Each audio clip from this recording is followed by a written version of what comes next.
ഉണ്ടാക്കാൻ പോകുന്നത് മിനിയേച്ചർ കട്ടൻ ചായയാണ്. അതിനായി ഞാൻ ഇവിടെ എടുത്തിരിക്കുന്നത് വെള്ളം, പിന്നെ ചായ, അതുപോലെ പഞ്ചസാര. അപ്പോൾ ഞാൻ ആദ്യം കുറച്ച് നേരം പാത്രം ചൂടാൻ വെക്കുന്നത്. അതിനുശേഷം ഞാൻ വെള്ളം ഒഴിക്കാൻ പോവുകയാണ്.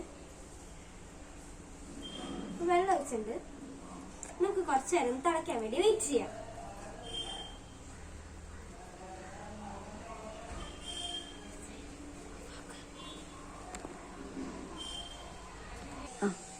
വെള്ളം തിളച്ച് വന്നിട്ടുണ്ട്. നമുക്കിനി ചായയിൽ പഞ്ചസാര ഇടാം.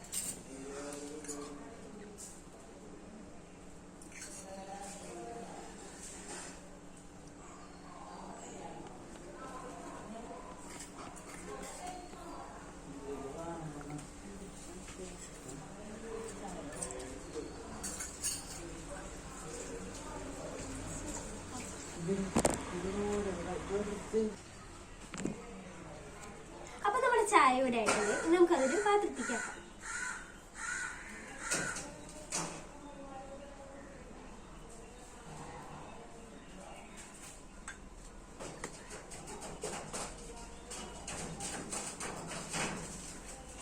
ചൂടാറിയിട്ടാണ് കുടിക്കാൻ.